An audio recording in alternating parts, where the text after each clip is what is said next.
Assalamualaikum warahmatullahi wabarakatuh. Saya Dani Dermawan, mahasiswa STAI Tanjung Filin semester 2. Di sini saya akan sedikit menjelaskan tentang apa itu ilmu ekonomi makro. Ilmu ekonomi makro merupakan bagian dari ilmu ekonomi yang khusus mempelajari mekanisme bekerjanya perekonomian secara keseluruhan. Makroekonomi digunakan untuk menganalisa target-target kebijaksanaan seperti pertumbuhan ekonomi, inflasi, tenaga kerja, dan keseimbangan neraca pembayaran yang berkesinambungan. Aspek analisis ekonomi makro yaitu pendapatan nasional, kesempatan kerja, tingkat inflasi, investasi, dan neraca pembayaran. Setelah kita mengetahui apa itu ekonomi makro, yaitu kita akan mendalami tentang pengertian ekonomi makro. Ekonomi makro yaitu studi ilmu ekonomi yang membahas perekonomian secara lebih kompleks dan luas secara menyeluruh, di mana perubahan ekonomi yang mempengaruhi banyak masyarakat, perusahaan, pasar, hingga ke perekonomian suatu negara. Tujuan dari ekonomi makro yaitu satu, meningkatkan pendapatan. Dengan mengetahui pendapatan, pertumbuhan ekonomi negara ini bisa terukur dengan baik. Selain itu, kebijakan-kebijakan ekonomi yang efektif dan efisien dapat meningkatkan pendapatan secara signifikan. Yang kedua yaitu membuka lapangan pekerjaan. Adanya peningkatan peluang untuk mendapatkan kesempatan kerja, kapasitas produksi dapat meningkat, mengajak para investor untuk berinvestasi sehingga terciptanya lapangan pekerjaan. Yang ketiga yaitu meningkatkan kapasitas produksi. Dengan meningkatnya kapasitas produksi dapat mempengaruhi pertumbuhan pembangunan ekonomi suatu negara. Perbaikan situasi investasi dalam negeri memberikan pengaruh yang positif terhadap meningkatkan kapasitas produksi. Yang selanjutnya yaitu mengendalikan inflasi. Salah satu penyebab inflasi yaitu adanya permintaan terlalu besar terhadap suatu barang atau jasa, sehingga menyebabkan kenaikan harga. Jika inflasi terjadi, pertumbuhan perekonomian akan terhambat dan pengaruh melambungnya harga barang yang sangat tinggi akan meningkatkan pengangguran dan nilai mata uang yang akan menurun. Yang selanjutnya yaitu menjaga kestabilan ekonomi. Kestabilan ekonomi sangatlah penting agar para pelaku ekonomi memiliki kepercayaan untuk berinvestasi. Dan yang selanjutnya adalah menyeimbangkan pembayaran neraca ke luar negeri untuk menghindari defisit pembayaran luar negeri. Dan selanjutnya kita akan mengetahui tentang ruang lingkup ekonomi makro.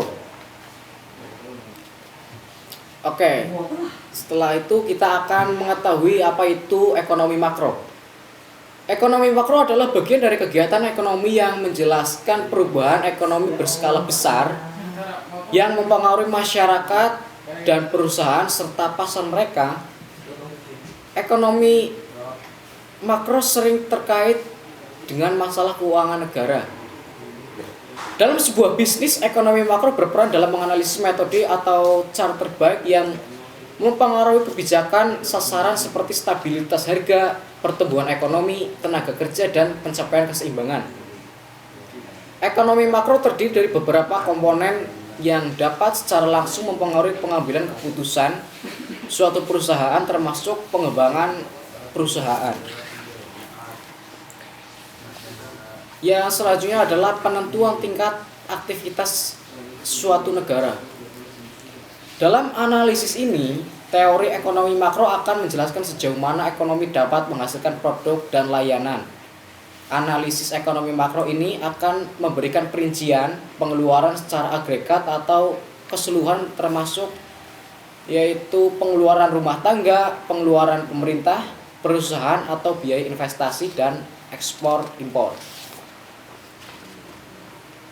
Ekonomi dalam suatu negara tidak akan terlepas dari masalah pengangguran dan inflasi. Pemerintah harus melakukan berbagai upaya untuk mengatasi masalah ini melalui serangkaian kebijakan, baik kebijakan moneter maupun kebijakan fiskal.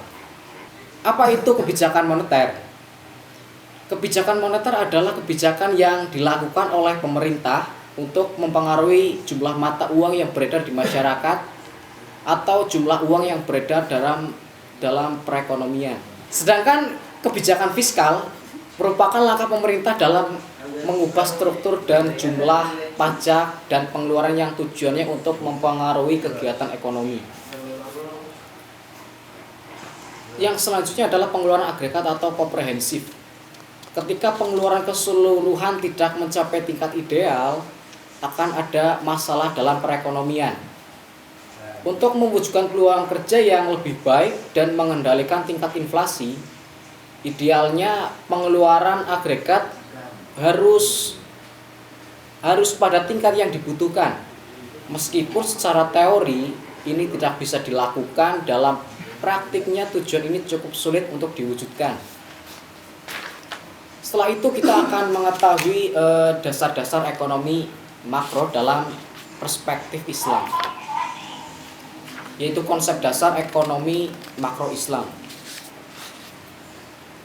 Sejarah ekonomi makro pada abad ke-8 berawal dari teori Adam Smith.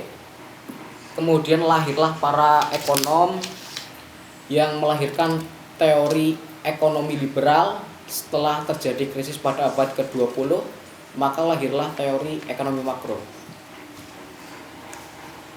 Lalu ada dalam ekonomi tersebut ada beberapa masalah dalam ekonomi makro konvensional, yaitu terbagi menjadi dua bagian. Yang pertama adalah jangka pendek dan jangka panjang. Masalah dalam jangka pendek yaitu mengelola ekonomi agar terhindar dari 3 penyakit: inflasi, pengangguran, ketimpangan neraca pembayaran. Dan masalah-masalah dalam ekonomi makro konvensional yaitu terbagi menjadi 2, yaitu ada jangka pendek dan yang kedua itu jangka panjang. Jangka pendek yaitu mengelola ekonomi agar terhindar dari 3 penyakit, yaitu inflasi, pengangguran, ketimpangan neraca pembayaran, ya itu. Dan masalah jangka panjang itu harus relasi antara pertumbuhan penduduk, pertambahan kapasitas produksi, tersedianya dana investasi. Dan masalah jangka panjang selanjutnya yaitu waktu penyelesaian mencapai 5, 10, dan 50 tahun.